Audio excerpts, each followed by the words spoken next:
Bonjour à tous et à toutes, peuple de Dieu.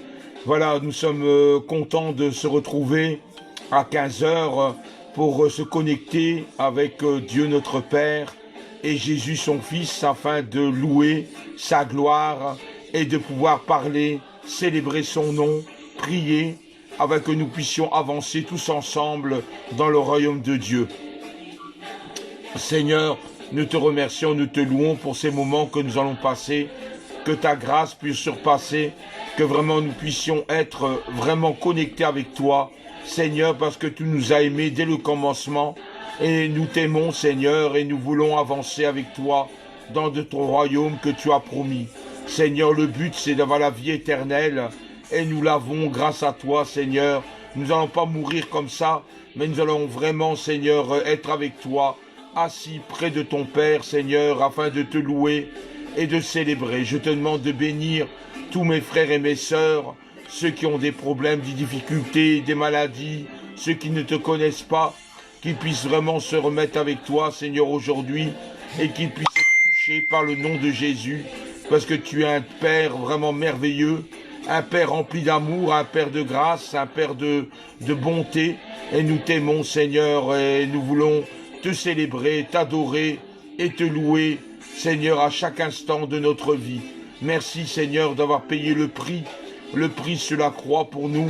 Et Seigneur, nous te remercions jamais assez pour toutes les grâces que tu as opérées dans notre vie. Seigneur, béni soit ton nom et gloire à toi.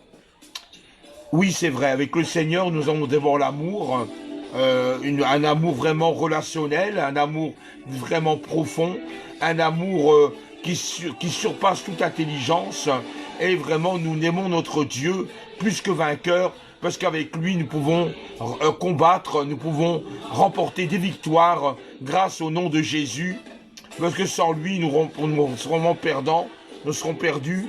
Mais grâce à lui, nous avons vraiment cette foi vraiment immense de l'adorer continuellement et d'avoir un lien d'amour qui jaillit en nous comme une source d'eau vive, et pour pouvoir continuer à proclamer son nom et à l'adorer. Mais il y a un point aussi important pour notre vie, c'est le pardon. Premièrement, le pardon envers Dieu, parce que nous sommes tous pécheurs et pécheresses, nous commettons tous des péchés chaque jour, et nous devons demander pardon à Dieu, pardon pour les fautes que nous commettons. Ça, c'est la relation verticale avec son Dieu, demander pardon, parce que la repentance est importante, et il faut se repentir tous les jours, parce que nous commettons des péchés sans s'en rendre compte, des comportements qui ne sont pas à la une avec Dieu, et nous commettons des choses parfois que le Saint-Esprit est attristé, ou Dieu est attristé parce qu'on fait des choses contraires. Alors nous demandons pardon, c'est vrai, et nous demandons pardon parce que tant que notre chair est là, notre chair est vouée à la mort, et nous savons qu'il y a le péché adamique quand Adam a trahi quelque part la désobéissance envers Dieu, et le péché est rentré ainsi dans l'humanité. Et nous devons donner pardon parce que nous mettons chaque jour des choses qui n'est pas à sa gloire. Et nous demandons pardon au Seigneur parce qu'il est là, il est puissant, il est miséricordieux et il veut nous apprendre à pardonner. Alors le pardon envers Dieu, c'est une chose, mais aussi une chose plus importante, encore au même niveau, c'est le pardon vers son prochain. Car bien souvent, nous ne demandons pas pardon, ou par orgueil, nous ne voulons pas pardonner. Alors le pardon est important parce qu'il y a bien des guérisons intérieures et des guérisons physiques qui ont été opérées par le pardon. Le pardon, si on ne le fait pas, ça nous met un obstacle envers Dieu, un obstacle que Dieu ne peut plus bénir parce que le pardon n'a pas été avoué. Et inutile de demander quelque chose au Seigneur si notre cœur n'a pas pardonné quelqu'un qui nous a fait du mal, ou nous-mêmes, nous pouvons avoir fait du mal à quelqu'un également. Dans le monde, on voit que le pardon n'existe pas, puisque tout le monde se haït quelque part, tout le monde se met en guerre contre l'autre, la violence, l'accumulation des choses et la colère fait qu'à un moment donné, le pardon, malheureusement, n'y est plus. Et bien des personnes se font la guerre et pendant des années, voire toute une vie, on ne se parle plus, on ne veut plus discuter parce qu'il n'y a pas de pardon. Le pardon n'y est plus, donc on ne sait pas pardonner. Donc du coup, on est un peu comme ça en disant que c'est moi qui a raison et l'autre qui a tort. C'est toujours moi qui a raison, puis finalement, le pardon se divise et on n'aime plus la personne, alors que Dieu nous a dit de nous aimer les uns envers les autres. C'est un message très simple, mais le pardon est un petit mot, et finalement, on a difficile à pardonner. Le pardon des péchés, c'est aussi la foi en Jésus, pardon de tous nos péchés, Dieu nous pardonne, et c'est un don gratuit. Un don gratuit que Dieu nous donne, parce qu'un cadeau, quelque part, que Dieu fait pour nous, pour que nous ne soyons pas en transgression avec sa loi, avec la loi de Dieu. Nous devons donner pardon. Donc un pardon spirituel avec Dieu et un pardon relationnel avec les autres. L'un sans l'autre, on ne peut pas faire autrement, ou on adore son Dieu et on pardonne son prochain. C'est une loi immuable, c'est ce que Dieu nous demande. Comme Christ nous a pardonné, pardonnez-vous aussi. Donc on doit pardonner quelque part, comme lui nous a pardonné en étant sur la croix pour nos péchés. Nous a pardonné, parce qu'on c'est nous qui devions mourir à sa place, mais là il nous a pardonné. Alors c'est quelque chose de merveilleux, le pardon. Mais pour certaines personnes, c'est difficile de pardonner. Que notre Dieu ne se lasse pas de pardonner. Il te vous faire ce que vous voulez, vous avez un cœur sincère envers Dieu, Dieu est là pour vous pardonner. Mais avec une sincérité et une repentance profonde, de ne plus recommencer. Si nous savons que nous mentons, il faut mieux demander pardon au Seigneur et ne plus recommencer de mentir. Ça, c'est comme ça. On ne peut pas toujours faire le même péché, autrement ça ne sert à rien de se repentir. On doit demander au Seigneur le pardon. Le pardon, si je me mets en colère ou que je dis des mots qu'il ne faut pas. Demander au Seigneur de maîtriser notre colère afin que nous ne soyons plus des enfants colériques, mais des enfants remplis de gaieté, remplis de joie et remplis d'amour. C'est ce que Dieu nous demande. Le pardon est important. Il faut pardonner. Il faut pardonner de toutes choses. Et si on est sincère, Dieu nous pardonnera. Il le dit dans sa parole. Si vous pardonnez aux hommes leur offense, notre Père Céleste vous pardonnera aussi. Donc, quelque part, on doit pardonner. Dieu nous demande de pardonner les fautes que quelqu'un commet. Et ça, si on n'est pas assez humble pour accepter, forcément, nous serons dans l'amertume, dans la colère, et quelque part, comme certaines personnes, dans la vengeance. Il m'a fait du mal, et je lui rends le mal. Je vais me venger.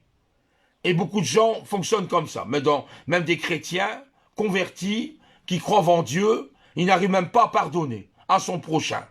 Ils n'arrivent pas à pardonner. Ils sont en colère contre l'un et contre l'autre pour une attitude, pour une jalousie. Et on ne pardonne pas. Et dans l'église, on est à l'extrémité de l'un à l'autre. Il ne faut même pas qu'on se côtoie, parce qu'on aura un mot plus haut que l'autre. Et quelque part, on aime le Seigneur, mais on n'aime pas son prochain. On est un peu sur le côté. Et ça, c'est dommage, voyez-vous, parce que quelque part, le pardon, c'est l'amour. Pardonner à son prochain, c'est de l'amour pour l'autre. Je vais vous raconter une anecdote, une histoire vraie. Il y avait un pasteur qui était avec 1000 membres dans son assemblée. 1000, vous vous rendez compte, une grande église. Un jour, ce pasteur prie le Seigneur.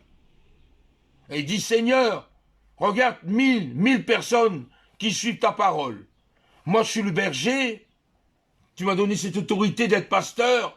Regarde, 1000 personnes qui sont rassemblées là. Le Seigneur a dit, bah oui, c'est bien.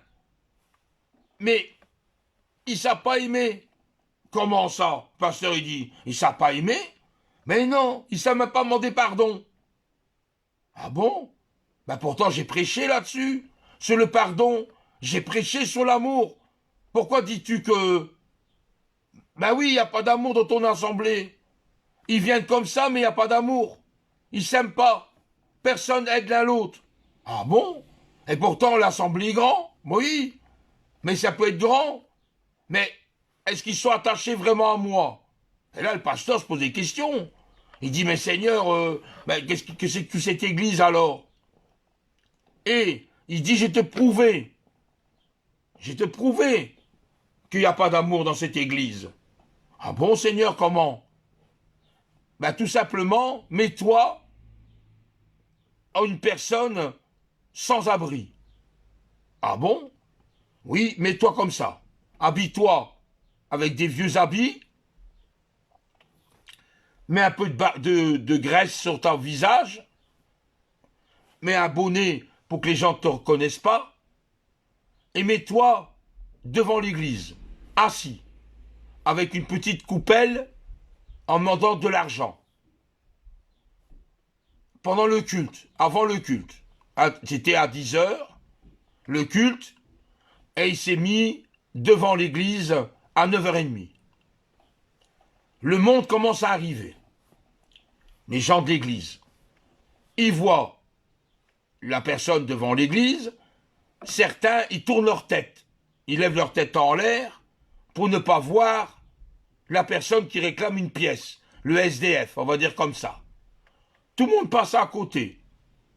Bon, il y a une partie qui met de l'argent dans la coupelle. Et une autre partie qui dit, ta place n'est pas là. Ta place c'est ailleurs. T'as pas à te mettre devant l'église. Mets-toi ailleurs. Tout le monde rentre à l'église. Là, il arrive presque 10h. Tout le monde se pose la question, où est le pasteur? Le pasteur devrait être là, il n'est pas là. Où est-il? Le pasteur désire entrer dans l'église, toujours habillé en SDF. Directement, on le prend, on dit, hey, ta place n'est pas devant, ta place est derrière. Et pourquoi, il dit? Parce que, t'as vu comment t'es habillé? T'as vu un peu comment tu es, et tu vas aller devant. Ah, il n'y a pas question, hein. Toi, c'est derrière. Le pasteur enlève son habit, il enlève son bonnet, il enlève ses habits, et là, on le reconnaît. Oh, monsieur le pasteur, mais comment ça se fait que vous étiez là? Et du coup, il a été devant tout le monde, et il a dit, vous vous appelez chrétien, vous n'allez même pas avoir un grain de pitié pour la personne qui était dehors, ne fût-ce qu'un SDF. Personne n'avait... Tout le monde a été stupéfié sur sa chaise en se posant des questions, mais finalement, on aurait pu demander pardon. Mais ils n'ont pas pardonné. Personne n'a dit, nous sommes désolés de cette attitude. Voyez un peu dans quel contexte on est. Le pardon est des fois difficile. C'est vrai, des fois difficile. Un conflit qui peut arriver dans un couple, entre mari et femme. On se dispute, on se chamaille, ça vient des fois à peine 2 coups, puis finalement l'amour régresse, et on arrive à ne plus s'aimer. Et au lieu de l'amour, c'est la haine vers l'autre. Et on arrive devant des tribunaux en accusant son mari ou en accusant sa femme des fautes, afin que le juge prenne une position. Qui a commencé? Qui est-ce la faute? Finalement, on se dispute et on arrive au divorce. Alors qu'au début, c'était une histoire d'amour. Une histoire où l'homme et la femme s'aimaient. Juste à dire oui devant l'officier civil de la mairie. On a dit oui, on s'aimait. Et finalement, on arrive à se haïr et à se disputer. Dans une famille, on peut être scindé. Les enfants qui se rebellent contre leurs parents, où il n'y a pas d'amour, où il n'y a pas de pardon, ou très peu. Des enfants à l'école sont confrontés aussi à leurs camarades, où ils arrivent des fois à se disputer, à se quereller. Et on arrive à dire, je te parle plus. Chacun son chemin. Moi, je suis mon chemin, toi, je suis l'autre chemin. Et qu'au départ, c'était amis. Ils étaient copains. Ils jouaient ensemble. Ils avaient des amis, des copains, des copines. Et finalement, on n'arrive plus à s'entendre pour un jeu. Pour une histoire de trahison. T'as dévoilé mon secret. Et on arrive à se disputer. Parce que l'être humain est très étrange. L'être humain a des facultés d'aimer et de haïr. Il y a sa bouche qui bénit et qui maudit. Pas la même bouche. On aime et on se haït. Donc c'est très difficile l'être humain. Il y a même des parents qui ont abandonné leurs enfants. Il y a des enfants qui ont été abusés sexuellement. Et finalement, ces enfants ont difficile de dire pardon à leur papa ou à leur maman qu'ils ont commis quelque chose qui pourrait être grave. Et c'est vrai que le pardon, c'est pas toujours facile. On surprend son mari qui va avec une autre femme. La femme, dans cette position, en voyant cette trahison, et elle doit pardonner. Donc on va dire c'est difficile. Une femme se fait agresser dans la rue par un homme jusqu'à être violée. Comment demander pardon à son agresseur? C'est très difficile de demander pardon. Mais Jésus nous demande, bénissez nos ennemis, faites du bien à ceux qui vous maudissent. On voudra dire des méchancetés sur vous également. Parce que vous portez le nom de chrétien. Vous serez insultés, déshonorés. On dira des faussetés sur vous. On rigolera de vous. On va se moquer parce qu'on est croyant. Et pardonner, c'est bien difficile. Parce qu'on doit pardonner que malgré tout, des parents qui ont été frappés par leurs enfants, des enfants qui se rebellent contre leurs parents, qui les insultent, qui disent des méchancetés. Et on doit pardonner. Pas vrai? Pardonner, c'est pas toujours facile dans ces cas-là. Et il y a des personnes qui ne savent pas pardonner. Parce que pour eux, c'est une faiblesse. C'est de dire, je suis faible par rapport à l'autre. C'est moi qui me soumets, alors que je n'ai pas envie de me soumettre. C'est moi qui ai raison. Elle a tort. Le pardon n'est pas toujours facile. On pense que c'est facile, c'est un petit mot, mais quelque part, qu'on réfléchit bien autour de la question du pardon, c'est pas toujours facile. Jésus nous a dit de pardonner, de bénir ceux qui nous maudissent, faites du bien à ceux qui vous haïssent. Haïr, c'est détester la personne, ne plus le voir, plus lui parler, jusqu'à la mort, certaines personnes diront. C'est rien de ma vie. Je ne veux plus le voir, cette personne. Elle m'a fait du mal, je ne veux plus la voir. Et il y a des personnes qui veulent même se venger. J'ai vengé contre lui. Ah, il m'a fait ça. Il m'a fait des crasses. Eh ben, attends, je vais l'attendre au tournant. Je vais lui aussi faire du mal. Finalement, on est dans un jeu de ne pas pardonner. Et le Seigneur nous demande de pardonner. Puisque lui-même nous a pardonné de nos péchés. Pourquoi on ne devrait pas demander pardon? Et pardonner à ceux qui nous ont offensés, évidemment. C'est la loi de Dieu. C'est la loi de Dieu. C'est de pardonner à l'un et à l'autre. Mais pour cela, il faut être prêt à changer sa vie. Il faut être prêt à changer pour Jésus. Nous devons être prêts à avoir un cœur nouveau. Avant, on était comme ça, on ne doit pas rester ainsi, évidemment. On doit avoir un esprit plus ouvert vers Dieu et demander pardon. Et retourner vers Dieu pour être pardonné. Car si nous confessons nos péchés, Dieu est fidèle et juste pour nous les pardonner. On voit ça dans 1 Jean, au chapitre 1, au verset 9. Donc, Dieu nous pardonne. Mais il faut faire un engagement. Il faut aussi que nous, on fasse un effort. L'orgueil nous empêche le pardon. Puisqu'on veut être orgueilleux, on ne veut pas se rabaisser vers l'autre, on veut rester sur ses positions par orgueil. Parce qu'on n'a pas envie de se plier. Or, on ne demande pas de plier en deux, mais de plier et de reconnaître l'autre et de dire, écoute, j'ai péché, mais moi aussi, je suis pécheur, je ne suis pas mieux que toi. Et je te demande pardon parce que je t'ai dit quelque chose ou j'ai fait quelque chose qui n'est pas bien. Et puis, l'autre personne va dire, bah, écoute, je te pardonne, bon, pardonne-moi aussi, je n'ai pas été très gentil par des mots, par des phrases, et je n'ai pas été gentil. Et finalement, on se pardonne et on vient quelque part dans les bras de l'un l'autre. Par amour. Comment aimer Dieu si nous ne savons pas pardonner son prochain, si nous ne savons pas aimer son prochain? C'est lié. On doit pardonner et reconnaître l'autre qu'avec des qualités et des défauts, comme nous on en a. On n'est pas parfait.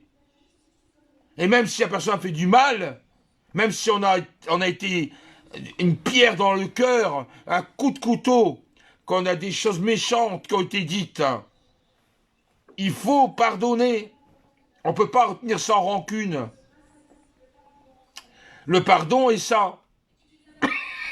Pardon. L'orgueil nous empêche de demander pardon. Donc il faut de l'humilité dans notre vie et l'amour par-dessus tout. L'amour est important envers Dieu et envers son prochain. L'amour par-dessus tout. Revêtez-vous de l'amour qui est le lien par excellence. C'est un lien, l'amour. Et en même temps, le pardon. Parce qu'on ne peut pas, si on ne pardonne pas, on ne peut pas aimer. On fait tous des fautes. Pendant la journée, on fait des fautes des fois, sans s'en rendre compte. Ou des fois, on s'en rend compte. Bon, mais là, il faut vraiment se confesser à Dieu, et à demander pardon à la personne à qui on a fait du mal. Si vous pardonnez aux hommes leur offense, Dieu vous pardonnera aussi. C'est lié. Si on pardonne aux autres, ben Dieu nous pardonnera. C'est inutile de prier Dieu si on n'a pas pardonné. Nos prières n'iront pas loin. Dieu veut un cœur pur. On doit pardonner. Une histoire qui a été dans la Bible, un homme, il avait 2 fils. Il travaillait pour le papa, qui avait une exploitation, on va dire comme ça, agricole, une exploitation de fermier. Il y avait des biens, et les 2 fils travaillaient pour le père. Un jour, un des fils a dit, « Papa, je voudrais vivre ma vie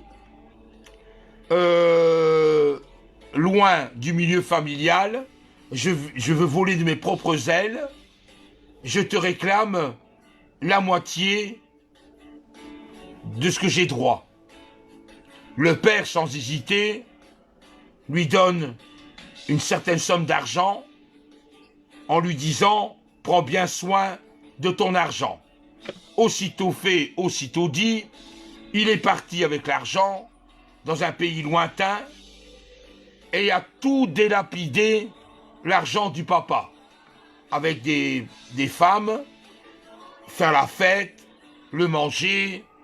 Finalement, à la fin, il n'avait plus d'argent.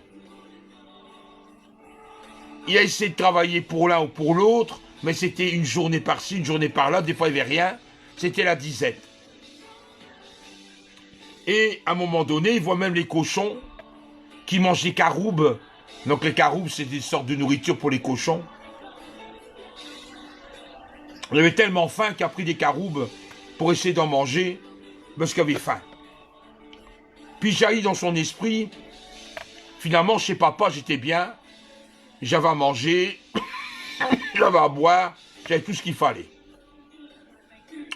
Puis, il dit, tiens, j'ai quand même revenir mon papa, parce que finalement, j'étais bien là-bas.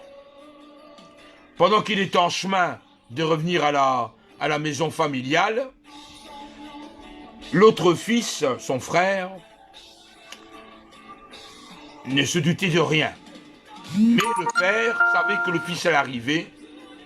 Il avait déjà préparé la table, un festin, une fête en son honneur. L'autre fils, voyant cette table dressée, avec tout le manger, m'a dit, mais c'est pour qui? Ben, c'est pour ton frère. Ben, mon frère? Ben, il est parti avec l'argent, il a tout dépensé. Ben oui, mais il était mort spirituellement, mais il est revenu à la vie. Ah bon? Ben attends, il a tout lapidé ton argent et tu le pardonnes? Le père lui a pardonné. Il a pardonné le fils.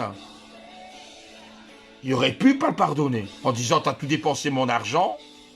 Pas question de pardonner, hein. Fallait réfléchir avant. Mais il a pardonné quand même son fils. Donc quelque part, Dieu ne rend pas le mal par le mal. Et il nous apprend, nous, à ne pas rendre le mal par le mal. Ne rendez point mal pour mal ou injure pour injure, bénissez au contraire, car cela vous a été interpellé, donc appelé. Donc on est appelé à être, pas répondre le mal par le mal, et d'avoir une conduite exemplaire vers le Seigneur. Comment si on se comporte ainsi qu'on peut dire qu'on est chrétien? Les gens du monde, ils vont vous dire, bah, t'es chrétien, mais t'es pas mieux que nous. Nous aussi on injure, nous aussi on dit des gros mots, nous aussi on en vient au point à se taper l'un sur l'autre. On en vient à ça. Or, on doit être des exemples devant le Seigneur. Et si on veut porter le nom du Christ, on doit savoir pardonner et avoir une conduite agréable, une conduite normale, une conduite chrétienne, on va dire comme ça, une conduite chrétienne vers le Seigneur. Si on veut porter le nom de Jésus, il faut être sincère et ne pas avoir des amertumes au fond de son cœur, des méchancetés au fond du cœur. Et lorsque vous êtes debout, et là c'est une promesse que Dieu dit aussi, lorsqu'on est debout pour prier, si vous avez quelque chose contre quelqu'un, pardonnez, afin que votre Père qui est dans les cieux vous pardonne aussi vos offenses. Si on prie et que le Seigneur te met à cœur de pardonner avant de prier, vas-y, écoute le Seigneur, va demander pardon à ton frère, à ta sœur, à ton ami. Va demander pardon à un membre de ta famille et après va prier. Inutile de prier, avoir de la rancœur dans son cœur, ou de la colère, ou de l'amertume sur quelqu'un. Soyez bons les uns envers les autres, compatissants, nous pardonnons réciproquement comme Dieu vous a pardonné en Christ. C'est simple, c'est la parole de Dieu. C'est la Bible qui le dit. Et la parole de Dieu, moi j'y crois. J'ai des efforts à faire vers le Seigneur. J'ai des choses à faire pour lui. Et lui, il a établi son temple du Saint-Esprit en nous. Et Dieu se réjouit qu'on veut partager sa parole et qu'on veut fructifier sa parole et surtout le suivre. Ça sert à rien de lire la Bible si je ne mets rien en pratique. C'est pas un roman que je lis. C'est pas une aventure. Mais c'est la parole de Dieu. Pardonnez-vous les uns les autres. Aimez-vous les uns les autres comme je vous ai aimé. Dieu nous a aimés. Jésus nous a aimés. Et demande de nous aimer les uns les autres. Et nous pardonner les uns les autres. C'est important la parole de Dieu. Il est même dit, si ton frère fait le mal, fais-lui de reproche. Donc c'est-à-dire, si tu vois qu'il fait mal, tu lui dis, écoute, ce que tu fais là, c'est pas bien. Parce que la parole de Dieu dit que ce que tu fais, c'est pas bien. Si quelqu'un a volé, tu vas vers la personne, tu dis, écoute, voler, Dieu ne dit pas de voler ton prochain. Hein. Repens-toi de ce que tu fais. Et recommence plus. Et s'il regrette, s'il dit, bah oui, j'ai volé, j'ai pu le faire, je suis vraiment désolé, la prochaine fois, je ne volerai plus, je serai plus tenté, je ne volerai plus. Ben, toi, tu te pardonnes. Admettons qu'il était dans ton portefeuille, prendre 10 €, tu t'aperçois qu'il manque 10 € dans ton portefeuille, mais tu sais que la personne qui était à côté de ton portefeuille, c'était lui. Tu vas le trouver, tu lui dis, écoute, tu m'as volé 10 €.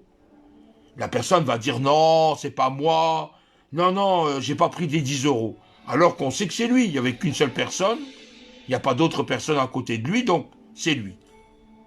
Finalement, au fur et à mesure qu'on le cuise, on va dire comme ça, qu'on pose des questions, la personne peut dire, bah oui, c'est vrai, je regrette. J'ai pris 10 €, j'aurais pas dû. Il demande pardon. Et on a la compassion, et on va dire, bah écoute, je te pardonne. Je te pardonne, t'as volé 10 €, bon, ok, tu me l'as rendu. Allez, on oublie ça, mais recommence plus, évidemment. Faut plus recommencer. Ça sert à rien. Si on demande pardon, et après 2 minutes après, on fait l'inverse, bah c'est pas un pardon de cœur, c'est pas un pardon de force, c'est pas un pardon qu'on s'est humilié. C'est un faux pardon. On dit pardon comme tu dirais, je vais boire un verre. Non. Dieu te demande de pardonner et de plus recommencer, évidemment. C'est une chose qui est claire et nette. Si je me suis mis en colère contre quelqu'un, je ne vais pas aller le trouver et commencer à dire bah écoute, t'as fait ceci, t'as fait cela, et finalement, la personne ne veut pas se repentir, ni demander pardon. Le pardon doit être vrai, de cœur, et sincère. C'est là le vrai pardon. Les vrais adorateurs adoreront le Père avec un esprit, avec une force. C'est ça les vrais adorateurs. Et ceux qui se disent chrétiens fait en sorte que la parole de Dieu, plantée en nous, porte du fruit. On ne peut pas dire qu'on est chrétien et être coléreux, ou tout le temps en colère sur n'importe quoi. On ne peut pas dire qu'on est chrétien, qu'on vole, ou qu'on triche. On ne peut pas dire qu'on est chrétien si je convoite la femme de mon prochain, si je commets l'adultère, ou je vais dans des maisons closes. Est-ce que c'est ça être chrétien? Non. Je ne porte pas le nom de chrétien. Je suis un imitateur ou un falsificateur. Comme on arrive à falsifier des billets de banque, eh ben, si je dis je suis chrétien, on peut aussi falsifier son nom. Et beaucoup de gens le font. Et même des pasteurs ou des hommes de Dieu, fais ce que je te dis, mais pas ce que je fais. Ils vont dans l'église, ils vont dire faites ceci, faites cela, mais eux, ils vivent dans le péché. Est-ce que c'est ça l'amour de Dieu? Est-ce que c'est ça la repentance? Non. On ne doit pas des imitateurs, style imiter la personne. Comme ça, si on veut imiter Christ, qu'on l'imite, mais d'une façon de cœur puissante. Qu'on imite le Seigneur, mais d'une façon sincère. Là que Dieu se plaît, et pas des imitateurs pour faire semblant d'imiter. Non, le Seigneur veut des fidèles, qu'on lui soit fidèle et sincère et être honnête.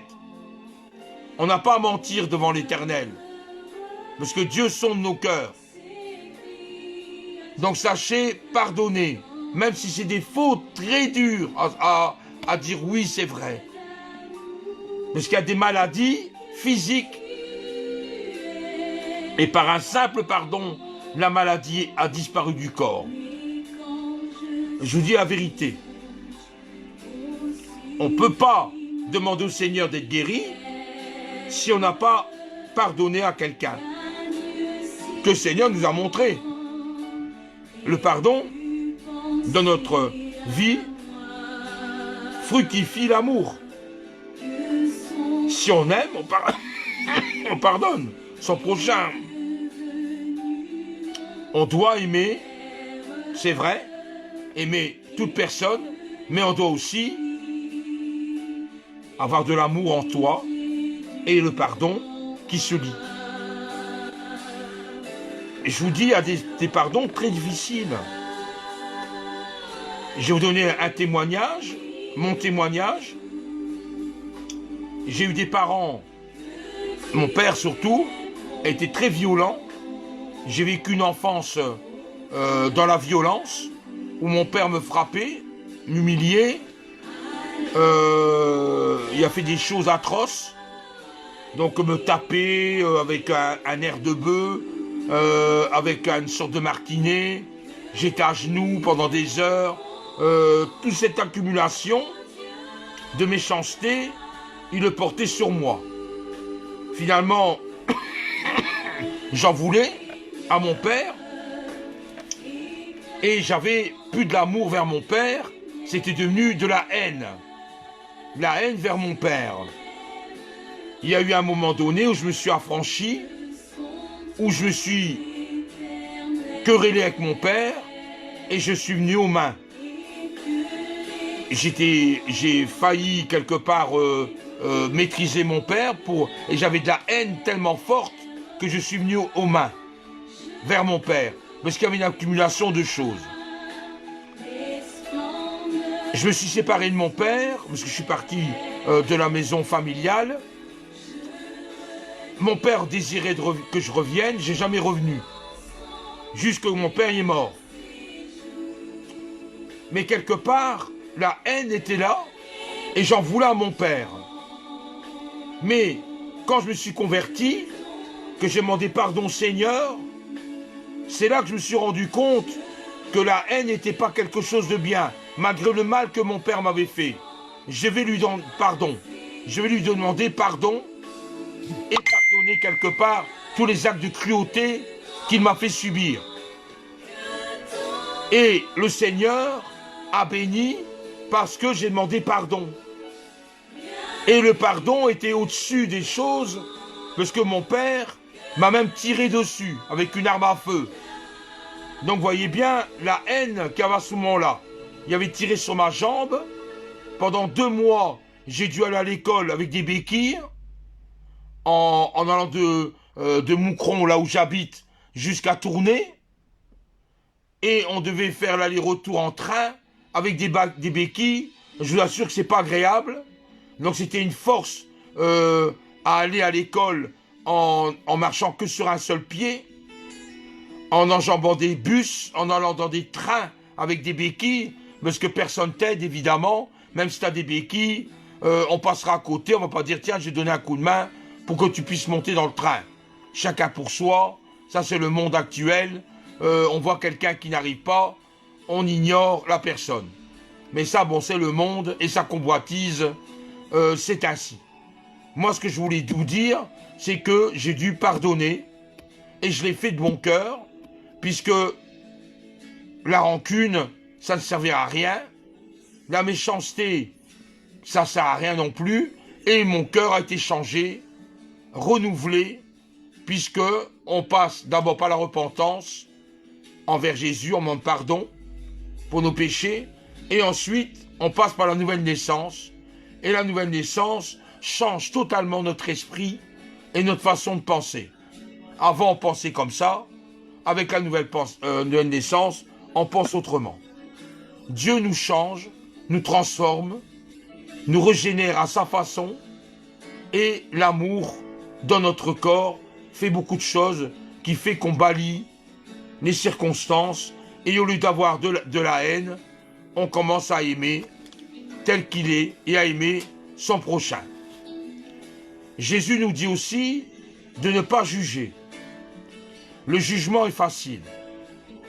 Maintenant, on juge pour n'importe quoi. On juge une personne, on ne le connaît pas, on va le juger. Par la manière de s'habiller, par exemple. La manière de se coiffer. La manière dont elle barre ses oreilles de boucles d'oreilles. Ou un collier. Ou des chaussures. Et on va critiquer cette personne. On va la juger. ou on va dire des choses qui n'est pas agréable à entendre, jusqu'à maudire la personne. On ne doit pas juger. Le Seigneur a dit, on doit accepter les gens tels qu'elles sont, avec leurs moyens et leurs méthodes à elles, afin de ne pas être jugé soi-même. Qui es-tu, toi, qui vois la paille dans l'œil du voisin et tu ne vois pas la poutre dans ton œil?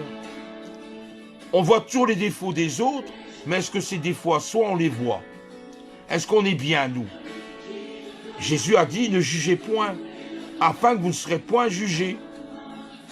Ne condamnez point. On condamne si facilement. Ah, il est comme ça, oh, il restera ainsi toute sa vie. Ah, il est bête, mais toute sa vie, il sera bête. Ah, il est idiot, toute sa vie, il sera idiot. Non, l'idiot peut devenir sage. L'idiot peut devenir intelligent.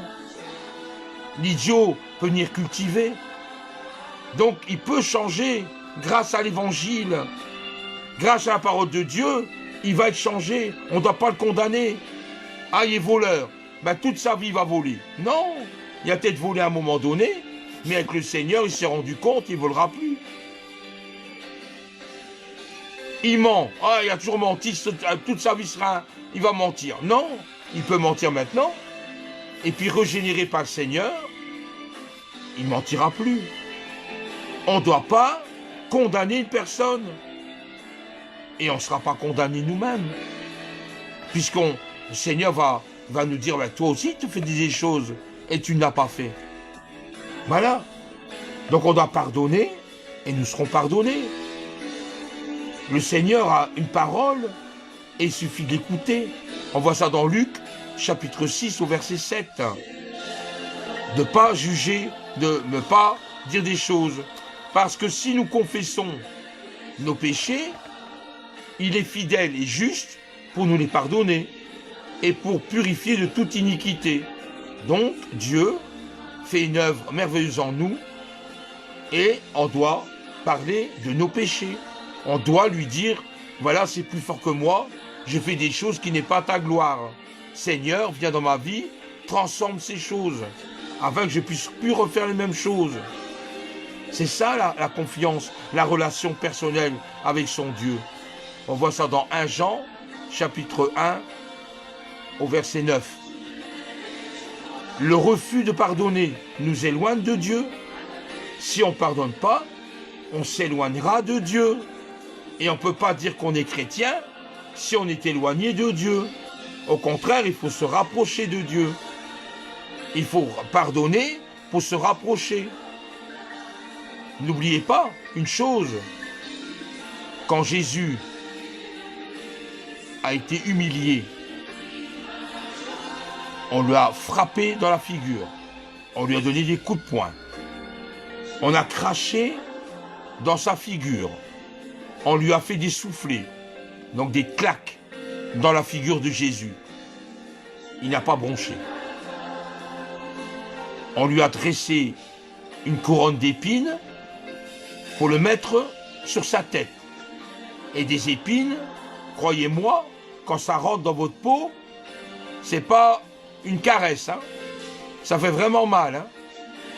Donc du sang coulé sur son front et sur ses joues.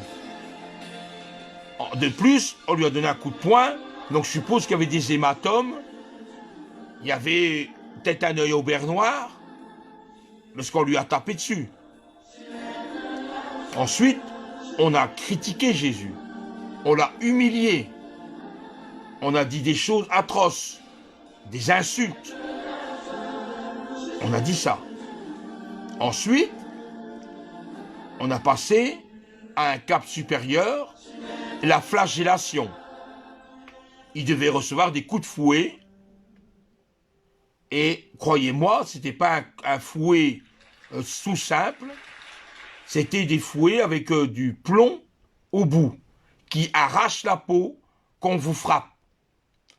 Donc son dos était meurtri, plein de déchirures, il y avait du sang partout, dans son dos, et de douleurs. Parce qu'imaginez un peu toutes les douleurs qu'a subies physiquement et psychologiquement, on va dire comme ça, avec les insultes et les méchancetés. Qu'est-ce qu'a fait Jésus? Rien. Il n'a pas réagi. On lui a dit de porter la croix sur ses épaules. Il a porté la croix. Il est tombé 2 fois. 2 fois, une femme l'a relevé parce que c'était lourd pour lui. En plus, la douleur qu'il avait, c'était difficile pour cette croix. Qu'est-ce qu'il a fait Jésus? Il n'a pas répondu. Rien. Ensuite, arrivé le stade final, on le met sur la croix, on écarte ses 2 bras, on lui enfonce un clou dans les poignets, pas un clou qu'on connaît maintenant, c'est des clous artisanaux, des gros clous avec une grosse tête, et des fois un peu tordu, la pointe. On a enfoncé ça avec un maillet, avec un marteau, mais puissant. Vous vous rendez compte la douleur qu'il a dû avoir à ce moment-là. On a mis ses 2 pieds l'un sur l'autre. On lui a aussi enfoncé un clou. Quand ça a été fait, on a dressé sa croix pour qu'il soit debout. La douleur, l'atrocité, les insultes continuaient. Si tu es vraiment le Fils de Dieu, ben descends de la croix. Reviens. Finalement, tout ce sang qu'il a perdu, cette douleur, il n'a rien dit. Et par amour, pour nous, pour amour, qu'est-ce qu'il a dit à son Père? Père, pardonne-leur, parce qu'ils ne savent pas ce qu'ils font. Pardonne-leur. Jésus, avec toutes les souffrances qu'il a subies, il a dit, Père, pardonne-leur. Combien nous, à plus forte raison, avec des petites choses comme des épingles, on arrive à se quereller et à se faire la guerre, à se trahir, à s'injurier, à être méchant. Pourquoi faire? Puisque Dieu est amour. On voit ça dans le monde. Certes, ils n'ont pas Dieu. Mais nous, qu'on a Dieu, on agit de la même façon. Comment peux-tu dire, je suis chrétien, et faire la même chose? C'est impossible. Impossible. L'un ne va pas sans l'autre. C'est pas vrai. Tu es un faux chrétien. Tu es un usurpateur. Tu prends le nom de chrétien, mais tu ne l'es pas. Parce que tu n'arrives pas à pardonner. Tu n'arrives pas à avoir de l'amour pour l'autre. Tu vois quelqu'un qui est dans le besoin, tu ne vas pas l'aider. Tu n'es pas chrétien. Tu vois quelqu'un qui demande une tartine. Ah, écoute, moi, m'occupe pas de toi, hein. Allez, on va par là. C'est ça l'amour de Dieu. C'est comme ça qu'on reconnaît un disciple de Jésus. Jésus l'a dit lui-même. On reconnaît mes disciples qui est de l'amour les uns envers les autres. Comment aimer son prochain si on fait comme le monde? Si on imite le monde, ça ne sert à rien de se dire chrétien. Ça ne sert à rien, c'est du blablabla. Aimer Dieu va plus loin.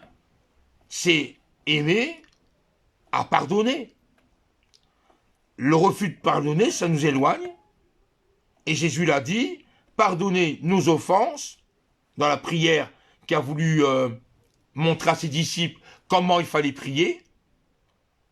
Et dans un passage, il dit, pardonnez nos offenses, comme nous aussi nous pardonnons à ceux qui nous ont offensés.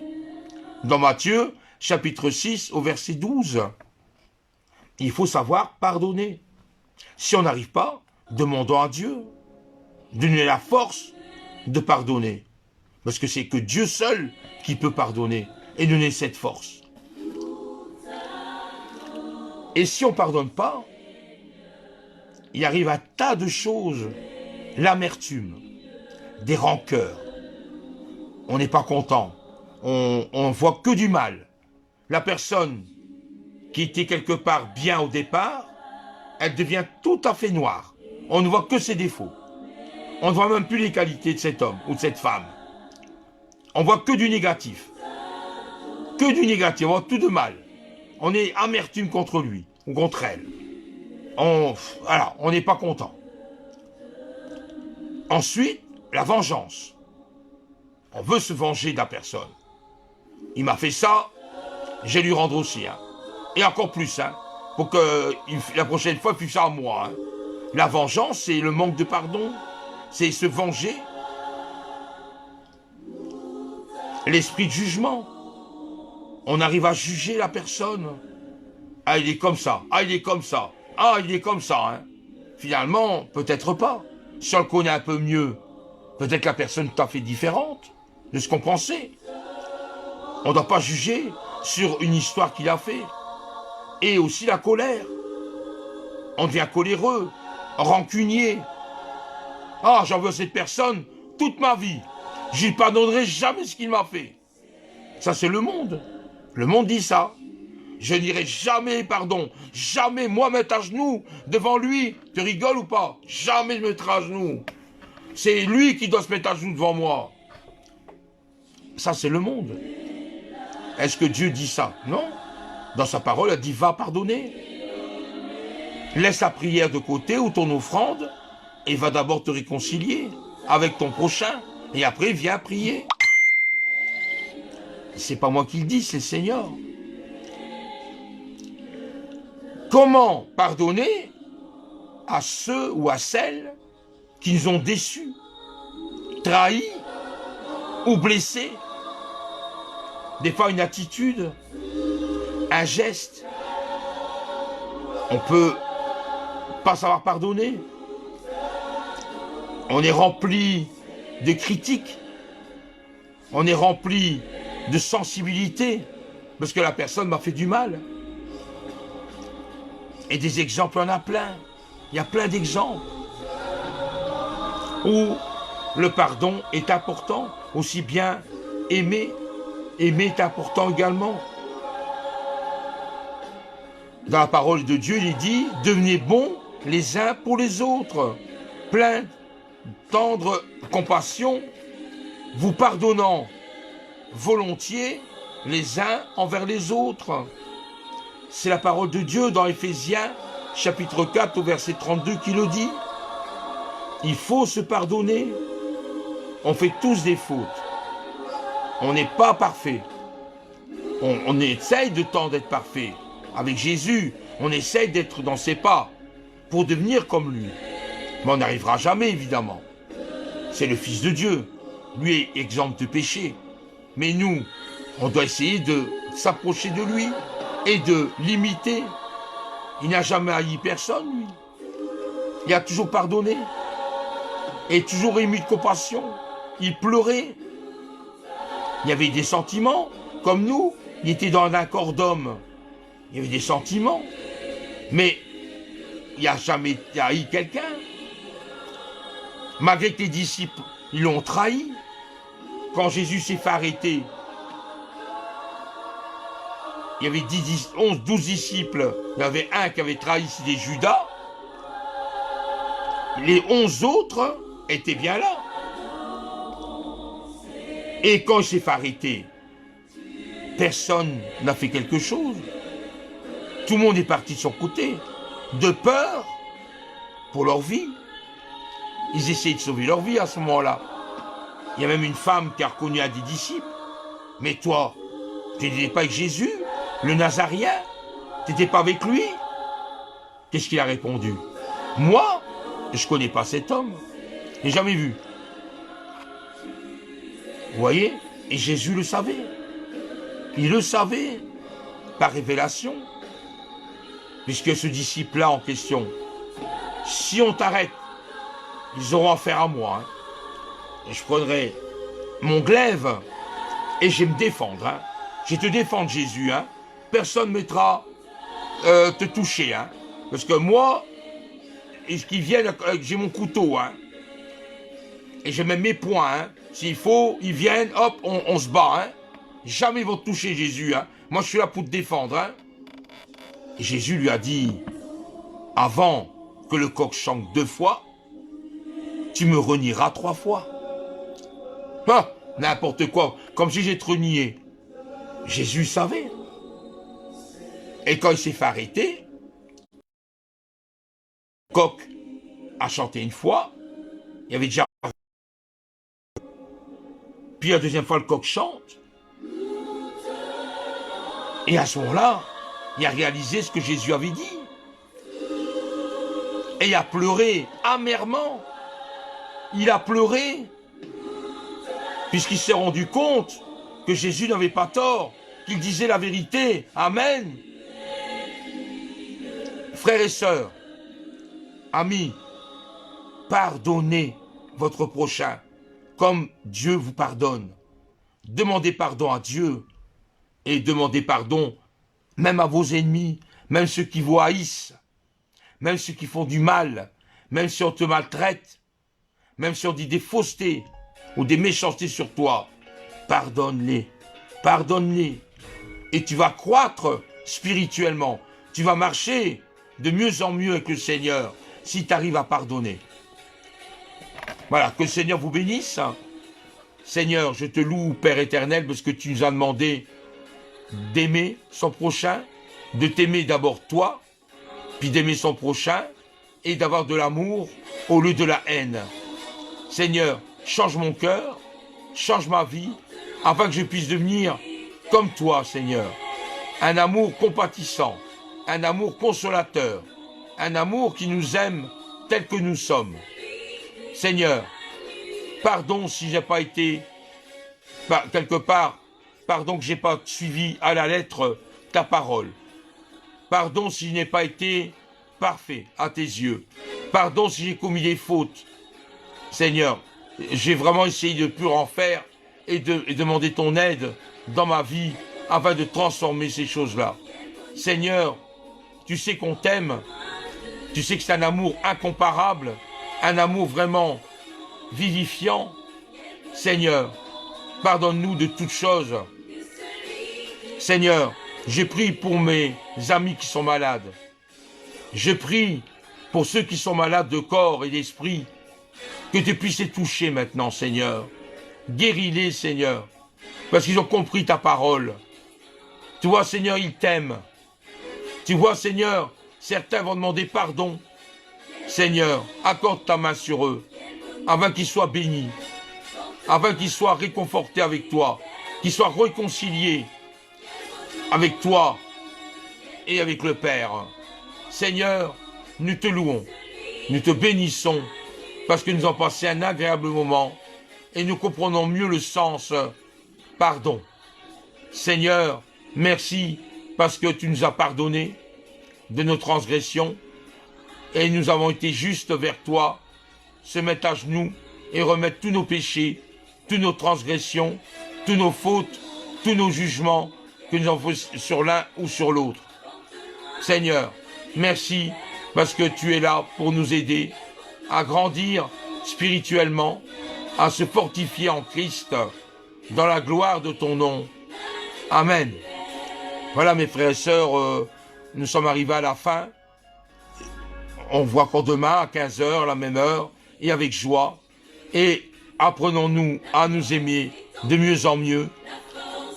Et surtout, de pardonner à ceux qui nous ont offensés. Et aussi nous, de ne pas mettre les autres avec des opprobres, des jugements ou des critiques. Et que le Seigneur nous continue à nous bénir afin de progresser dans le royaume de Dieu. Merci Seigneur pour toutes ces grâces, toutes ces bénédictions. Que Dieu vous garde, que Dieu vous fortifie, que Dieu continue son œuvre et que tu attends d'un peuple qui te bénit, qui bénit nos frères et sœurs, et que de bénir et ne pas maudire, c'est important. Bénissez, bénissez le Seigneur, bénissez tes frères et sœurs, aimez-les de tout votre cœur, et que Dieu continue son œuvre dans chacun de nous. Soyez bénis, et que ton nom soit glorifié. Amen, et à demain.